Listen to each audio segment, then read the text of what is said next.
상자 해파리는 3분 만에 60명의 인간을 죽일 수 있는 생물입니다. 그리고 베네수엘라의 흡혈박쥐는 주로 피를 먹고 사는 포유류로 지구에서 가장 잔인한 포유동물 중 하나입니다. 이 비디오를 끝까지 시청하면 당신이 치명적인 동물에게 공격당할 수 있는 가장 위험한 장소를 알 수 있습니다. 베네수엘라 흡혈박쥐. 이 박쥐는 공포 영화에서 튀어나온 것 같은 존재입니다. 그 이유는 이 박쥐의 주요 식량원이 피이기 때문입니다. 1932년 이후 흡혈박쥐로 인해 보고된 사망자는 최소 132명입니다. 그들의 피를 빨아먹는 성향 외에도 이 박쥐는 광견병을 옮길 수 있습니다. 이들은 주로 남미와 중앙아메리카에 분포하며 특히 베네수엘라와 트리니다드 토바고에서 흔히 발견됩니다. 마치 고전 영화 로스트 보이즈의 한 장면처럼 이들은 밤에 조용히 희생자의 피를 빨아먹습니다. 무서운 일이죠. 만약 이 정보로도 당신이 멈추지 않는다면 더 이상 방법이 없을 것 같아요. 그래도 가고 싶다면 모기장을 꼭 챙기세요. 뉴사우스웨일스 백상아리. 호주의 뉴사우스웨일스는 지구에서 가장 많은 상어 공격이 발생하는 곳입니다. 1876년부터 2008년까지 148건의 공격이 보고되었고 그중 9건은 치명적이었습니다. 이 큰 고등어 상어는 모든 주요 해양의 해안 수면에서 발견되지만 뉴사우스웨일스가 주된 서식지입니다. 이들은 세계에서 가장 큰 포식어로 몇백 파운드에 달하는 해양 생물을 잡아먹을 수 있습니다. 혼자 수영하지 마세요. 또는 아예 수영하지 마세요. 여러분, 인생을 사랑하지 않으세요? 북극권, 북극곰. 이건 다소 자명한 사실이죠. 북극곰은 귀여워 보일 수 있지만 세계에서 가장 큰 곰으로 그들의 서식지를 방문할 때 매우 조심해야 합니다. 북극곰은 캐나다, 러시아, 그린란드, 노르웨이, 미국 등 북극권에 인접한 국가에 살고 있습니다. 북극곰의 인간 공격은 드물지만 호기심, 배고픔, 두려움 또는 자극으로 인해 발생할 수 있습니다. 특히 해빙의 감소로 인해 이들이 해안에서 더 많은 시간을 보내게 되면서 인간과의 접촉이 증가하고 있습니다. 요약하자면 가지 마세요. 농담입니다. 가신다면 안전을 잘 챙기세요. 호주 북부. 악어가 얼마나 잔인하고 위험한지는 모두 알고 있습니다. 나일악어와 달리 이들은 인간과의 접촉이 적어 자주 공격합니다. 매년 수백 건의 공격이 보고되며 전 세계적으로 연간 20에서 30건의 공격이 추정됩니다. 그래서 사람들, 염수 서식지에 가까이 갈 때는 악어를 조심하세요. 흥미로운 사실 하나 알려드릴까요? 악어는 소화를 돕기 위해 자갈과 돌을 먹습니다. 제가 더 이상 추가할 말이 없네요. 다음 항목으로 넘어갑시다. 아마존 강 유역, 피라냐. 사람들이 물고기를 먹는 것처럼 물고기도 사람을 먹을 수 있습니다. 피라냐를 소개합니다. 물이 지어 다니는 이 작은 물고기들은 몇 분 안에 당신을 먹어치울 수 있습니다. 40종의 피라냐 중 가장 악명 높은 것은 빨간배 피라냐로 아마존강 유역에서 발견됩니다. 피라냐는 강력한 턱과 날카로운 이빨을 가진 무서운 포식자입니다. 배고픈 피라냐는 거의 모든 것을 물어보는 성향이 있습니다. 조심하세요. 이 물고기는 희생자의 살을 뼈까지 씹어 먹을 수 있습니다. 사망 사례는 몇 건 없지만 대부분은 단지 한 입 베어물기만 하곤 합니다. 하지만 위험을 감수할 이유는 없죠. 건조하고 더운 시즌에는 조심하고 피라냐와 마주치면 빠르고 조용히 물에서 발을 빼세요. 캘리포니아 산사자. 캘리포니아는 산사자 공격이 가장 많이 보고된 지역입니다. 그리고 이리도 사나운 사자들이 어떤 존재인지 당신에게 무슨 일이 일어날 수 있는지 설명할 필요는 없겠죠?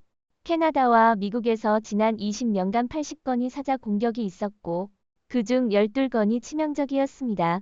특히 사망자의 절반이 캘리포니아에서 발생했습니다. 절대 혼자 자전거 타거나 하이킹하지 마세요. 만약 산사자를 마주친다면 똑바로 서서 소음을 내고 눈을 마주치세요.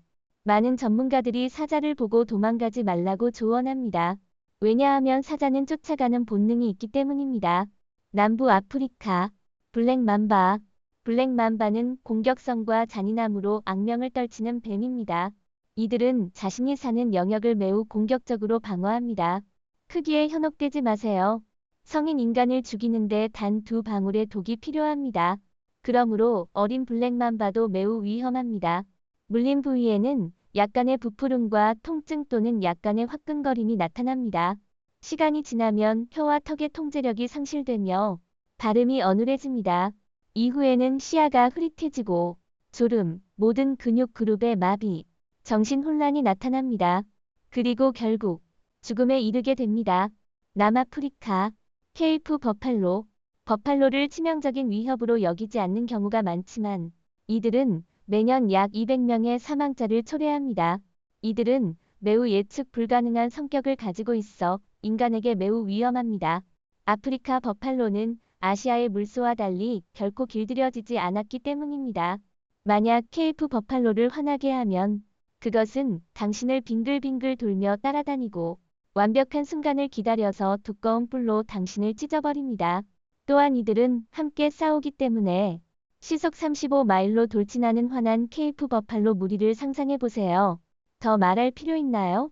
콜롬비아, 황금 도깨구리.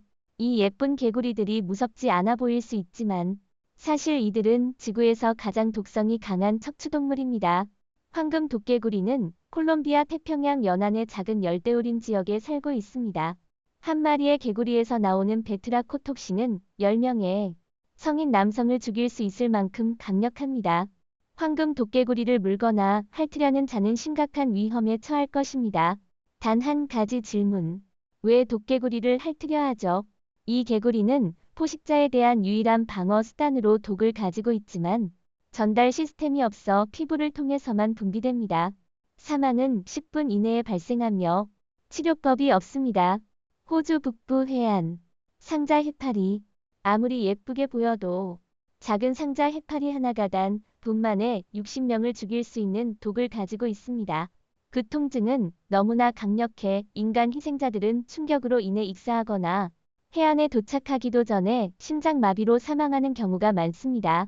생존자들은 몇 주 동안 상당한 고통을 겪으며 촉수에 접촉한 부위에 심각한 흉터가 남는 경우가 많습니다. 지난 세기 동안 70건 이상의 상자 해파리 사망 사고가 발생했습니다. 각 촉수에는 약 5,000개의 쏘는 세포가 있어 먹이의 외부 화학물질에 반응하여 작동합니다. 그러니 라이크라스트를 챙기고 즉사할 수 있는 10피트 길이의 촉수에 주의하세요. 아프리카, 코끼리. 일반적으로 코끼리는 귀엽고 큰 존재로 여겨지지만 화가 난 무리를 만나본 적이 있나요? 그들의 거대한 크기는 단 한 번의 타격으로 치명적인 상처를 입힐 수 있습니다. 전 세계적으로 매년 약 500명의 인간을 죽입니다. 아프리카 코끼리는 어깨 높이가 13피트에 이르고 15,000파운드 이상 나가는 세계에서 가장 큰 육상 포유 동물입니다. 코끼리는 시속 30마일의 속도로 돌진할 수 있어 부상을 입었을 때 특히 위험합니다. 고독한 늙은 수컷 코끼리는 쉽게 자극받아 아무 이유 없이 돌진합니다. 그러니 이들을 멀리하는 것이 좋습니다. 코끼리는 가장 강력한 근육인 코를 사용해 공격할 것입니다. 만약 정말 화가 나면 상아로 살을 찢어버릴 수 있습니다. 네, 잔인하죠. 그래서 나중에 후회하지 않도록 필요한 조치를 취하는 것이 좋습니다. 사하라 사막, 정갈. 정갈을 두려워할 필요는 없습니다. 그들의 구부러진 꼬리와 집게를 떠올리면 소름이 돋습니다. 정갈의 쏘임은 종에 따라 고통스럽거나 심지어 치명적일 수 있습니다. 정갈의 독은 신경독을 포함한 여러 화합물의 혼합물로 희생자의 신경계에 영향을 미칩니다. 위험한 종의 쏘임은 마비, 심한 경련, 심장 부정맥, 호흡곤란, 심지어 사망을 초래할 수 있습니다. 사망률은 다르지만 정갈은 매년 최대 500명의 생명을 앗아갑니다. 많은 사람들이 정갈을 애완동물로 기르지만 이 관행은 일반적으로 권장되지 않습니다. 정말 가지고 싶다면 독성이 없는 것을 선택하세요. 감사합니다. 영상이 정말 흥미롭고 위험한 동물들에 대한 정보가 가득했네요. 이처럼 치명적인 생물들에 대해 더 알고 싶다면 저희 채널을 구독하고 알림 설정을 해주세요. 앞으로도 더욱 놀라운 사실들로 찾아뵙겠습니다. 안전하고 흥미로운 여행 되세요.